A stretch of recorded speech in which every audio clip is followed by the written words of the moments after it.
نماز قرآن کا اہتمام ہو جاتا ہے.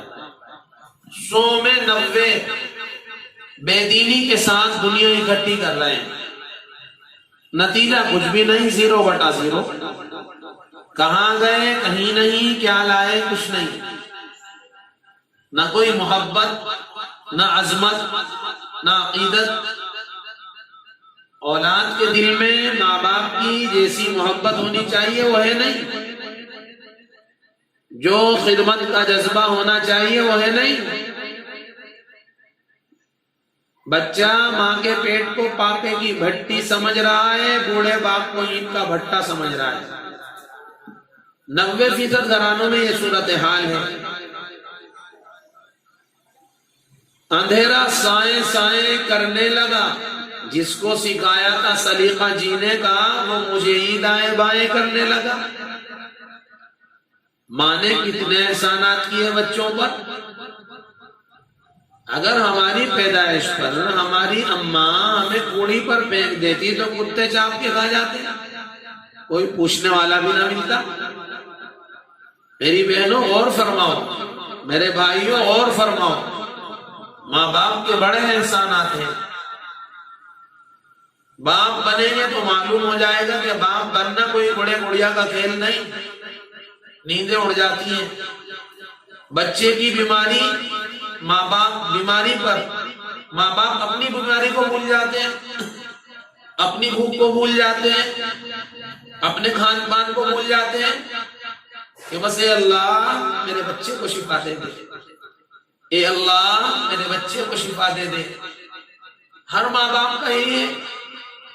لیکن اولاد سے ماں باپ کو کوئی راحت نہ ملی. بلاتے ادھر کو ہے، جاتا ادھر کو ہے. بلاتے ادھر کو ہے، جاتا ادھر کو ہے. کہا نا اندھیرا سائیں سائیں کرنے لگا. جس کو سکھایا تھا سلیقہ جینے کا وہ ہمیں ہی دائیں بائیں کرنے لگا. یہ نتیجہ ہے بے دین بن کر بچوں کو پالنے کا. یہ نتیجہ ہے معاشرے میں بدیوں کے پھیل جانے کا. ایک عمومی فضا بنی ہوئی ہے. جدھر ہوا چلتی ہے ادھر تو تنکے بھی دوڑتے ہیں. جدھر ہوا چلتی ہے ادھر کی جانب تو خش و خاشاک تنکے سب دوڑتے ہیں. ایک ہوا چل رہی ہے، بدیوں کی باڑھ آئی ہوئی ہے. جس گلی میں نہ گھسے وہی اچھی ہے. چین مٹ گیا، سکون مٹ گیا، عزت مٹ گئی، عظمت مٹ گئی، برکت مٹ گئی. کماتے کماتے مقروض ہو گئے، کھاتے کھاتے مریض ہو گئے، پہنتے پہنتے برہنہ بے حجاب ہو گئے. اللہ پاک ہمیں صحیح سمجھ نصیب فرما دے اور آخرت کی تیاری میں ہم سب کو مستقل لگے رہنے کی توفیق عطا فرما دے. موت برحق ہے. آپ بھی دنیا سے جائیں گے، ہم بھی دنیا سے جائیں گے. منیوں مٹی کے نیچے گھر والے دبا کر آ جاتے ہیں. منیوں مٹی کے نیچے. منہا خلقناکم وفیہا نعیدکم ومنہا نخرجکم تارۃ اخری. منہا خلقناکم، زمینی سے تمہیں پیدا کیا ہے. وفیہا نعیدکم، اور اسی میں واپس آؤ گے. وَمِنَا نُخْرِجُكُمْ، پھر یہیں سے دوبارہ اٹھائے جاؤ گے. مٹی ہی میں بنے ہیں اور مٹی ہی میں دبا دیے جائیں گے. اور محنت کا رخ ہی بدلا ہوا. اپنے مکان کو جنت بناؤ، ایک عام مزاج بنا ہوا. وہ اعمال کرنے چاہیے جس سے قبر جنت بن جائے. وہ اعمال کرنے چاہیے جس سے قبر جنت کا باغ بن جائے. دنیا کو جنت بنانا، مکانات کو جنت بنانا، یہ تو نمرود کا، حامان کا، شداد کا، قارون کا طریقہ ہے. آپ نے سنا ہوگا نمرود نے کہا تھا کہ میں تو یہاں جنت بناؤں گا. بے شک آپ نے سنا ہوگا. تو دنیا کو جنت بنانا یہ نبی صلی اللہ علیہ وسلم کے غلاموں کی شان نہیں. ہماری تو قبریں جنت بن جائیں، ہماری قبریں جنت کا باغ بن جائیں. جنت کا ویٹنگ روم بن جائیں۔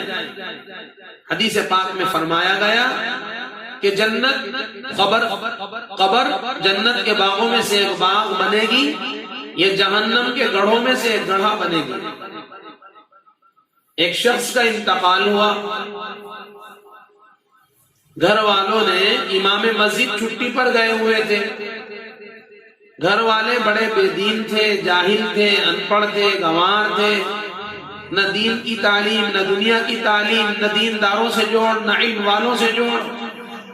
لکھا ہے علماء نے، گھر والوں نے بڑے میاں کو گھر خود ہی دفن کر دیا قبرستان لے جا کر، نہ نہلایا، نہ دھلایا، نہ نماز، ایسے ہی جا کر قبر کھودنے والے سے کہا قبر کھود اور دفن کر دیا۔ اب امام صاحب کو اطلاع ہوئی، امام صاحب آئے اگلے دن، معلوم ہوا بستی میں فلاں شخص کا انتقال ہو گیا۔ امام صاحب نے پوچھا کہ بھائی نلاوانا، دھلوانا، تجہیز و تکفین، کفن دفن کس سے کرایا ہے؟ کہ جی بس خود ہی کر دیا تھا مولوی صاحب جی۔ فرمانے لگے آپ کو مسائل کا علم ہے؟ کہ جی نہیں۔ غسل کیسے دیا جاتا ہے جانتے ہو؟ کہ نہیں۔ پھر آپ نے ایسا کیوں کیا ہے؟ امام صاحب قبر پر گئے 4 حضرات کو لے کر، اس شخص کی قبر کو کھودا جنازے کو نکالنے کے لیے، تو قبر میں سے خوشبوئیں آ رہی ہیں، کچھ نیچے چلے تو قبر سے پھول آنے لگے۔ امام صاحب نے کہا بھائی مٹی ڈال دیجئے، اب مت کھولیے، اللہ تعالیٰ نے قبر کو جنت کا باغ بنا دیا ہے۔ بڑے میاں تو مزے مار رہے ہیں، قبر بھی ٹھنڈی پڑی ہے، ٹھنڈی ہوائیں آ رہی ہیں خوشبودار، قبر جنت بن گئی۔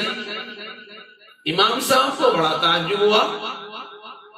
امام صاحب ان کے گھر آئے، گھر والوں سے آ کر کہا کہ ابا جان کا کوئی خاص عمل ہے تو بتاؤ۔ گھر والوں نے کہا کہ جی یہ تو کوئی خاص عمل تھا نہیں ابا کا، ابا تو بس کبھی مسجد میں نماز پڑھ لیتے تھے، کبھی گھر میں نماز پڑھ لیتے تھے، صبح ہی کھیت پر چلے جاتے تھے، رات میں کھیت سے آتے تھے۔ نہیں بیٹا اماں سے پوچھ کر بتاؤ، ابا کا کوئی خاص عمل ہو تو بتائیے۔ بچے نے جا کر ماں سے کہا، ماں عدت میں بیٹھی ہوئی تھی، ماں نے ایک کتاب پیش کی، جو کہا جا کر امام صاحب کو یہ کتاب دے دے، اور کہتے یہ کتاب ہے روزانہ رات کے آخری حصے میں غسل کرتے تھے اور اس کتاب کو اپنے سر پر رکھ لیتے تھے، 1 گھنٹے تک کھڑے روتے رہتے تھے اور یہ کہتے تھے تو بھی پاک ہے، تیری کتاب بھی پاک ہے، تو بھی پاک ہے، تیری کتاب بھی پاک ہے، تو بھی بڑا پاک ہے، تیری کتاب بھی بڑی پاک ہے۔ روزانہ 1 گھنٹہ یہی معمول تھا۔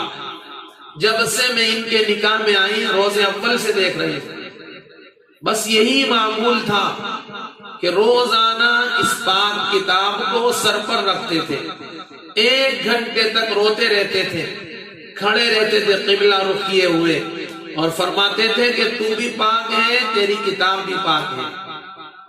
اللہ پاک ہماری قبروں کو جنت کا باغ بنا دے، اللہ ایسے اعمال کی توفیق نصیب فرما دے۔ ہمیں اپنے گھروں کے اندر فضائل کی تعلیم کو زندہ کرنا چاہیے، ہمیں اپنے گھروں میں استغفار کی مجلسوں کو قائم کرنا چاہیے، اجتماعی طور پر بھی استغفار ہو، انفرادی طور پر بھی استغفار ہو۔ استغفار میں اللہ نے بڑی طاقت رکھی ہے، اللہ تعالیٰ نے استغفار کو ہمارے اور آپ کے لیے ایک بہت بڑی نعمت بنایا ہے۔ ہمیں استغفار کا خاص اہتمام کرنا چاہیے۔ بخاری شریف میں استغفار کے بہت فضائل بیان کیے گئے، قرآن و حدیث میں استغفار کے بہت فضائل بیان کیے گئے۔ قرآن پاک میں اللہ پاک نے ارشاد فرمایا، استغفروا ربکم انہ کان غفارا يرسل السماء عليكم مدرارا وَيُمْدِدْكُمْ بِأَمْوَالٍ